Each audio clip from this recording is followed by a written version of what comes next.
Hello guys, welcome back to my channel. ഇന്ന് നമ്മൾ ഉണ്ടാക്കാൻ പോകുന്ന ഡിഷ് നിങ്ങൾ ഓൾറെഡി തമ്പനയിൽ കണ്ടിട്ടുണ്ടല്ലോ. ചിക്കൻ കടായി റെസ്റ്റോറൻറ്റ് സ്റ്റൈലിൽ ചിക്കൻ കടായി എങ്ങനെ വീട്ടിൽ റെഡിയാക്കാമെന്ന് കേട്ടോ. അപ്പോൾ നമ്മളിവിടെ ഓൾറെഡി വെജിറ്റബിൾസൊക്കെ കട്ട് ചെയ്ത് വെച്ചിട്ടുണ്ട്. ഒരു സവാള, 2 സവാള ചെറുതാണെങ്കിൽ കേട്ടോ, വലുതാണെങ്കിൽ ഒരെണ്ണം മതി. അതിന് ചോപ്പ് ചെയ്ത് വെച്ചിട്ടുണ്ട്.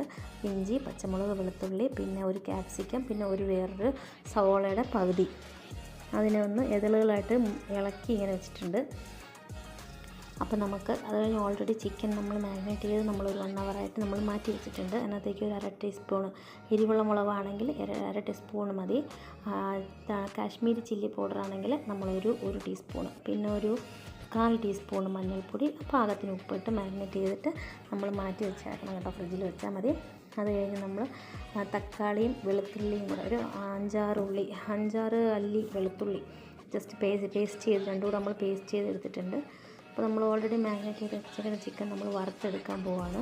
ഒരു പാൻ വെച്ചിട്ടുണ്ട്. പാനിലേക്ക് നമുക്ക് എണ്ണ ഒഴിച്ച് കൊടുക്കാം. സൺഫ്ലവർ ഓയിലാണ് കേട്ടോ ഞാൻ യൂസ് ചെയ്തേക്കുന്നത്. ചിക്കൻ കടായിക്ക് എപ്പോഴും സൺഫ്ലവർ ഓയിലാണ് എപ്പോഴും നല്ലത്. അപ്പോൾ നമുക്കത് സൺഫ്ലവർ ഓയിൽ ഒഴിച്ചിട്ടുണ്ട്. അപ്പോൾ നമുക്കതിനകത്തേക്ക് നമ്മൾ മാരിനേറ്റ് ചെയ്ത് വെച്ചേക്കുന്ന ചിക്കൻ വറുത്തെടുക്കാം. അപ്പോൾ ഞാൻ ഓൾറെഡി വീഡിയോയ്ക്ക് വേണ്ടിയിട്ട് വെജിറ്റബിളൊക്കെ കട്ട് ചെയ്ത് വെച്ചേക്കുക. നിങ്ങൾക്ക് വേണമെങ്കിൽ ഈ ടൈമിൽ ചിക്കനൊക്കെ വറുത്ത് വരുന്ന ആ ടൈമിലേക്ക് നമുക്കൊന്ന് ചോപ്പ് ചെയ്ത് കട്ട് ചെയ്തൊക്കെ വെച്ചാൽ മതി കേട്ടോ. അപ്പോൾ ഞാനൊരു ചെറിയൊരു ഇഞ്ചി, പിന്നെ ഒരു 3-4 വെളുത്തുള്ളി ഒക്കെ കട്ട് ചെയ്ത് ചെറിയ പീസായിട്ട് കട്ട് ചെയ്ത് വെച്ചിട്ടുണ്ട്. ഒരു 2 സവാള നമ്മൾ അരിഞ്ഞ് ചെറുതായിട്ട് ചോപ്പ് ചെയ്ത് വെച്ചിട്ടുണ്ട്. അപ്പോൾ നമ്മളിതൊക്കെ ചിക്കൻ വറുത്തെടുക്കാം.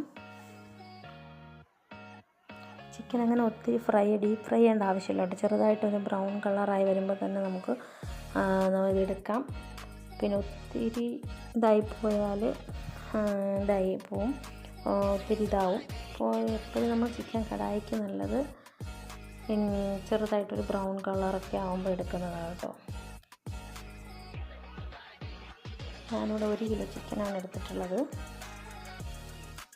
അപ്പോൾ അതൊന്ന് വറുത്ത് വരുന്നത് വരെ നമുക്കൊന്ന് വെയിറ്റ് ചെയ്യാം.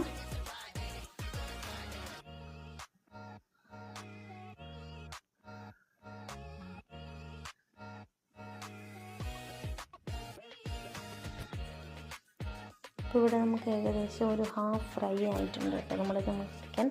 അപ്പോൾ നമുക്കൊന്ന് മറിച്ചിട്ട് കൊടുക്കാം. കുറച്ച് നേരം കൂടെ കഴിഞ്ഞ് കഴിഞ്ഞാൽ അതൊന്ന് ബ്രൗൺ കളറായി തുടങ്ങും. അപ്പോഴേക്കും നമ്മൾ കോരി മാറ്റേണ്ടി വരും. ഒത്തിരി ഫ്രൈ ആവാൻ പാടില്ല, അതുകൊണ്ടാണ് കേട്ടോ. നമ്മളത് മാറ്റണം. സ്കിന്നില്ലാത്ത ചിക്കൻ എടുക്കാൻ നല്ലത്.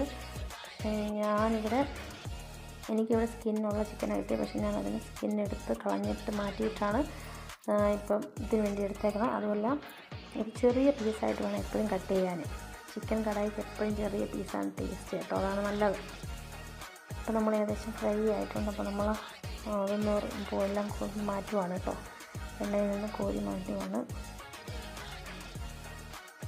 അത് ഈ എണ്ണയിൽ തന്നെയാണ് നമ്മളിനി എല്ലാം പാകം ചെയ്യാൻ പോകുന്നത്. ഈ എണ്ണ കോരി മാറ്റിയ ശേഷം ഈ ചിക്കൻ നമ്മൾ മാറ്റിയ ശേഷം അതിനകത്തേക്ക് നമ്മൾ ഓൾറെഡി കട്ട് ചെയ്ത് വെച്ചേക്കുന്ന ക്യാപ്സിക്കവും ഇങ്ങനെ ഇതളുകളായിട്ട് മാറ്റി വെച്ചേക്കുന്ന ആ സവോളയും നമ്മളൊന്ന് ജസ്റ്റ് വഴറ്റിയെടുക്കണം. ആ പച്ചമണം ഒന്ന് മാറാൻ വേണ്ടിയിട്ടാണ്. അതൊന്ന് മാറ്റി വെച്ച ശേഷം അതേ എണ്ണയിൽ തന്നെയാണ് നമ്മൾ ബാക്കിയെല്ലാം കുക്ക് ചെയ്യുന്നത്. ഞാൻ ആ വീഡിയോ എൻ്റെ നിന്ന് അറിയാതെ ഡിലീറ്റായിപ്പോയി. അപ്പോൾ ഞാനത് പറഞ്ഞു തരാം. അപ്പോൾ ഞാൻ ഈ എണ്ണയിൽ തന്നെ അടുത്ത് വെളുത്തുള്ളി, ചോപ്പ് ചെയ്ത് വെച്ചേക്കുന്ന വെളുത്തുള്ളിയും ഇഞ്ചിയും പച്ചമുളകും കൂടെ ഇട്ട് ജസ്റ്റ് ഒന്ന് വഴറ്റിയെടുക്കുക. ഒന്ന് ചെറിയൊരു കളർ മാറി വരുന്ന ബ്രൗൺ കളറായി വരുന്ന ടൈമിലേക്ക് നമ്മൾ ചോപ്പ് ചെയ്ത് വെച്ചേക്കുന്ന ഉള്ളി ഇട്ട് കൊടുക്കുക. ഉള്ളി വഴറ്റി വരുന്നവരെ ഒരു ചെറിയൊരു ബ്രൗൺ കളറായി വരുന്നവരെ കേട്ടോ. എന്നാലേ ആ ഒരു കറിക്കൊരു ടേസ്റ്റാണുള്ളൂ. ചെറിയൊരു ബ്രൗൺ കളറായി വരുന്നവരെ നമ്മൾ ഉള്ളി വഴറ്റിയെടുക്കണം. അത് കഴിഞ്ഞ് അതിനകത്തേക്കാണ് നമ്മൾ തക്കാളിയും, ഇപ്പം നിങ്ങൾ കണ്ടുകൊണ്ടിരിക്കുന്ന ഈ ഭാഗത്താണ് തക്കാളിയും ഓൾറെഡി ഉള്ളിയൊക്കെ നമ്മൾ ചോപ്പ് ചെയ്ത് വെച്ച ഉള്ളിയൊക്കെ ഇങ്ങനെ ഒരു ചെറിയ ബ്രൗൺ കളറായി തുടങ്ങി. അപ്പോൾ നമ്മൾ അരച്ച് വെച്ച പേസ്റ്റ് ഇട്ടു. തക്കാളിയും വെളുത്തുള്ളിയും കൂടെ അരച്ച പേസ്റ്റ് ആയിട്ടോ. ആ പേസ്റ്റ് നമ്മൾ ഇട്ട് കൊടുക്കുന്നുണ്ട്. എന്നിട്ട് അതിനകത്തേക്ക് ഒരു 1/2 ടീസ്പൂൺ മുളക് പൊടി, എരിവുള്ളതായതുകൊണ്ട് ഞാൻ 1/2 സ്പൂൺ ഇട്ടത്. നിങ്ങൾ കാശ്മീരി ചില്ലി പൗഡർ ആണെങ്കിൽ 1 സ്പൂൺ ഇടാം. പിന്നെ പാകത്തിന് ഉപ്പിട്ട് കൊടുക്കാം. ഓൾറെഡി ചിക്കനിൽ ഉപ്പുള്ളത് കൊണ്ട് നമ്മൾ ഗ്രേവിക്ക് കുറച്ചിട്ടാൽ മതി. പാകത്തിന് നോക്കിയിടുക. അത് കഴിഞ്ഞ് ഒരിച്ചിരി മല്ലിപ്പൊടി, 1 ടീസ്പൂൺ മല്ലിപ്പൊടി, 1 ടീസ്പൂൺ ഗരം മസാല, പിന്നെ ഒരു 1/4 ടീസ്പൂണ് മഞ്ഞൾ അങ്ങനെ ഇടുക. അതൊന്ന് പച്ചക്കുത്തൊക്കെ മാറി ജസ്റ്റ് എണ്ണയൊക്കെ തെളിഞ്ഞിങ്ങനെ വരും പുറത്തേക്ക് എല്ലാം പാകമായി കഴിയുമ്പോൾ അപ്പോൾ നമ്മൾ വറുത്ത് വെച്ചേക്കുന്ന ചിക്കൻ നമ്മൾ അതിലേക്ക് തട്ടി ഒന്ന് ഇളക്കിയിട്ട് ഒരു 2 മിനിറ്റ് നമ്മളതൊന്ന് വെച്ച് കുക്ക് ചെയ്യുക. മസാലയൊക്കെ അതിനകത്ത് പിടിച്ച് നമ്മളൊന്ന് സെറ്റാവാൻ വേണ്ടിയിട്ടാണ് കേട്ടോ. അത് കഴിയുമ്പോഴേക്കും നമ്മൾ വഴറ്റി വെച്ചേക്കുന്ന ക്യാപ്സിക്കവും ഉള്ളിയും അതിനകത്തേക്ക് ഇടുക. ഇട്ടിട്ട് ഒന്നുകൂടി ഇളക്കി വെക്കുക. അത് കഴിഞ്ഞ് നമ്മൾ കുറച്ച് ചൂടുവെള്ളം കൂടെ അതിനകത്തേക്ക് ഒഴിച്ച് കൊടുക്കുക. ജസ്റ്റ് ഒന്ന് ഗ്രേവിക്ക് വേണ്ടിയിട്ടാണ് കേട്ടോ. ഒരു ചെറിയൊരു ചാറോട് കൂടിയായിരിക്കണം, അല്ലെങ്കിൽ എണ്ണ മാത്രമല്ല ഉണ്ടാവത്തുള്ളൂ അതിനകത്ത്. അതുകൊണ്ട് ചെറിയൊരു ചാറൂടെ ഗ്രേവിക്ക് വേണ്ടിയിട്ടാണ് ശകല വെള്ളം കൂടെ ചൂടുവെള്ളം കൂടെ നമ്മൾ ഒഴിച്ച് കൊടുക്കേണ്ടതുണ്ട്.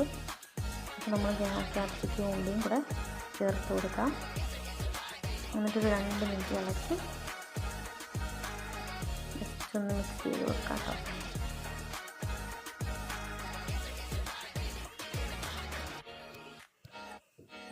മക്കൾക്കൊക്കെ ഉണ്ടാക്കി കൊടുക്കാൻ പറ്റിയ വളരെ ടേസ്റ്റി ആയിട്ടുള്ളൊരു എരിവൊന്നും ഇല്ലാത്തൊരു നല്ലൊരു കറിയാണ്.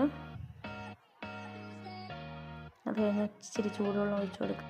ചൂടുവെള്ളം ഒഴിച്ച് 2 മിനിറ്റ് വെച്ചിരുന്നാൽ മതി. അപ്പോഴേക്കും നമ്മുടെ കറിയുടെ റെഡിയായി. അപ്പോൾ എല്ലാവരും ഒന്ന് ട്രൈ ചെയ്ത് നോക്കുക. എൻ്റെ ചാനൽ സബ്സ്ക്രൈബ് ചെയ്യുക, ഷെയർ ചെയ്യുക, ലൈക്ക് ചെയ്യുക. Thank you.